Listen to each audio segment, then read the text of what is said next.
오늘의 두 번째 주도 섹터도 열어주시죠.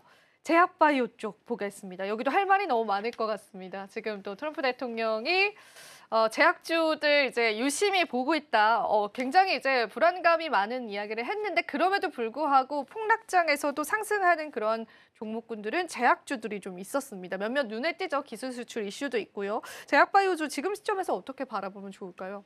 네, 제약바이오 섹터가 사실 뭐 최근에 품목별 관세에서 의약품이 또 포함될 수 있다 노이즈가 좀 있었는데 일단 그 영향도를 봐야 될 것 같아요. 과연 관세를 부과하면 그 관세는 누가 부담하는 것이 맞는가? 그러니까 소비자가 판가전이가 되는 부분인가? 아니면 발주를 줬던 고객사, 글로벌 제약사가 해당되는 관세에 관련된 부가요인들을 가져가는가? 그러니까 우리가 거래의 유형들을 좀 감안해 보면 사실 제약바이오 모든 게 관세를 부과한다고 해서 피해를 볼까요?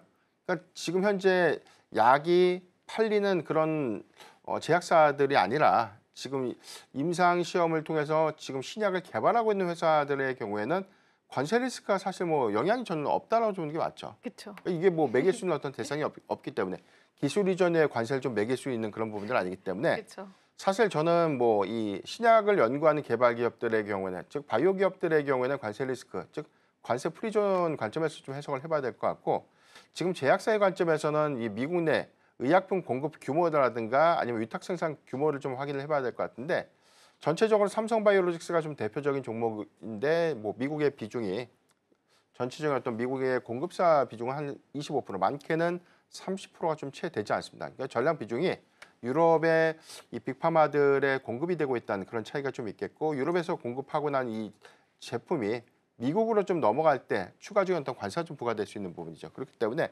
이런 부분들 실질적인 어떤 제약 요건들은 저는 뭐 제한적이다라고 보는 게 맞을 것 같고 전반적인 어떤 투심은 관세 리스크 때문에 뭐 의약품 관련된 제약바이오 섹터가 좀 빠지는 것이 아니라 경기 침체 그리고 여기 관련된 인플레이션에 관련된 우려감들이 재차 좀 부각됐던 것들이 수급의 어떤 연속성 내지는 투심을 좀 위축시키는 어떤 요소로 좀 제한적인 흐름을 좀 보여주지 않았나라고 볼 수가 있겠고 다른 요건들을 보면 오히려 제약바이오의 경우에는 일단 뭐 1분기 대비해서 2분기에는 오히려 기대 요인들이 좀 많죠. 대다수 뭐 학회가 좀 예정되고 있는 부분들 특히나 최근에 뭐 기술 이전에 관련된 성과들이 재차 좀 입증되고 있는 그런 부분들 때문에 개별 종목 안에서도 상당한 주가의 어떤 상승 탄력도라든가 수급 양극화가 좀 있기 때문에 저는 뭐 재차 관점으로 보면 관세 리스크가 좀 현실화가 된다고 하더라도 제약바이오 섹터는 뭐 점진적인 어떤 수급은 개선될 수 있는 가능성이 높지 않을까라고 좀 판단하고 있습니다.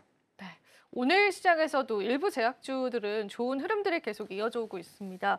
그래서 더 저희가 눈길이 가는 것 같은데요. 그렇다면 상반기에 우리가 좀 ABL 바이오처럼 주목을 해봐야 되는 빅딜에 관한 이벤트를 가지고 있는 기업들이 있는지가 조금 궁금합니다. 그런 정보들을 우리 개인 투자자분들이 찾아내기가 좀 쉽지는 않기 때문에 대표님이 좀 몇 가지 좀 언급해 주실 수 있을까요? 네, 저희가 한 2주 전에도 언급했던 제약바이오 섹터에서도 한번 언급을 했죠. 제약바이오 섹터를 투자할 때 과거와는 좀 다른 양상, 특히나 맹목적으로 임상 기대감만 갖고 있는 종목을 좀 우리가 따라서 매수하기보다는 정말로 해당되는 이 파이프라인에 대한 실체라든가 이 부분에 대한 성과가 입증되고 있는 종목들 내지는 기술 이전의 성과가 좀 기대되고 있는 그런 종목들의 경우에는 계속해서 재차 반복되는 어떤 저는 뭐 분할 매수 관점의 투자는 유효하다고 볼 수 있겠고 기대치만 갖고 맹목적인 임상 기대감을 수반한 그런 종목들의 경우에는 사실 단기적인 투자는 좀 가능하겠지만 중장기 투자는 저는 다소 좀 회의적이다라고 볼 수가 있겠습니다. 대표적으로 뭐 알테오젠과 유한양행 같은 기술 이전에 관련된 성과라든가 마일스톤에 관련된 유입이 현실화되고 있는 그런 종목들의 경우에는 오히려 시장이 좀 밀리는 구간에 재차 저는 뭐 매수의 기회를 좀 활용해 볼 수 있겠고 유한양행의 이 최근 어떤 성과들 특히나 기존의 IV 제형제와 좀 동일한 효능이 SC 제형제로서에 관련된 향후의 어떤 판매량 확장 부분 이 부분은 경쟁 약물 대비해서 OS 데이터로 가져 생존율이 더 높았다는 점을 감안했을 때 향후에 이 경쟁 약물 대비 어떤 우위 지표를 갖고 있는 그런 어떤 판매량이 확대될 경우에 유입될 수 있는 로열티 이런 것들을 좀 주목해봐야 될 것 같고 알테오젠의 경우에는 키토로다 SC에 관련된 하반기 어떤 승인 가능성 이 부분 재차 좀 주목을 좀 해봐야 될 것 같은데 여기도 해서 지금 아스트라제네카에 관련된 기술 이전 성과 그리고 여기도 사실 IV 제형제에서 SC 제형제로 이 제형 플랫폼에 관련돼서 플랫폼 적용을 통해서 다양한 약물 적용될 수 있는 부분들이기 때문에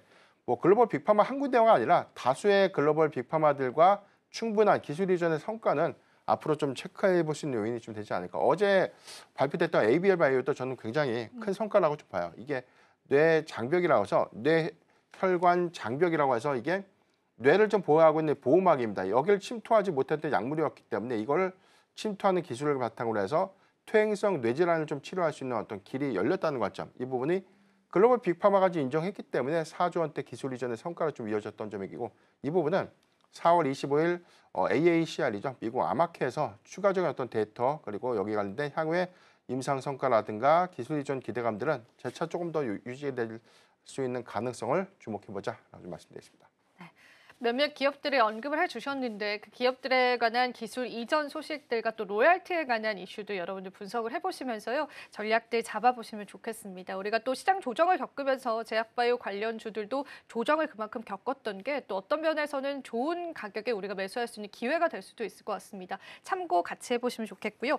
하지만 이 제약바이오 주가는 대표님께서도 예전부터 말씀해 주셨던 게 금리 인하에 관한 영향도가 조금 더 크다. 사실 관세보다는. 근데 이게 사실 금리 인하 스탠스에 관해서도 시장에서 전망치가 좀 불안하게 계속 나오긴 하더라고요. 그래서 이런 리스크를 가져갈 수 있지 않을까. 그럴 땐 대응점을 어떻게 가져가 봐야 될까요? 네, 공교롭게도 오늘 알테오젠이 7.4%가 올랐어요. 그러니까 이 이유를 우리가 냉정하게 차근차근 좀 복기를 해보면 지금 시장에서 나왔던 새로운 단서가 뭐였죠?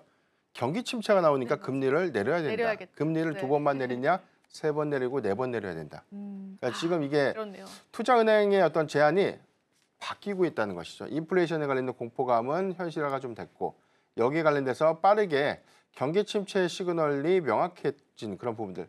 물론 뭐 고용 지표가 약간의 좀 희비는 있지만 비교적 견조한 흐름들을 좀 보여줬는데 뭐 소비 지출이라든가 소매 판매 지표 같은 것들이 부진한 흐름들을 좀 보여주고 있고 다음 달에서 다다음 달까지 이어지고 있는 미국의 수입 물가는 상당히 소비 지출을 좀 둔화시킬 수 있는 그래서 이 부분은 경기 침체를 빠르게 좀 부각시킬 수 있는 시그널이 좀 될 수 있는 부분들이기 때문에 금리 인하의 어떤 키워드, 특히나 뭐 트럼프 대통령이 금리를 좀 내려야 된다라고 재차 좀 강조하고 있는 그런 부분들이 제약바이오 섹터의 어떤 낙수 효과로 좀 이어지지 않을까 이 점도 잘 참고를 하면 좋을 것 같습니다.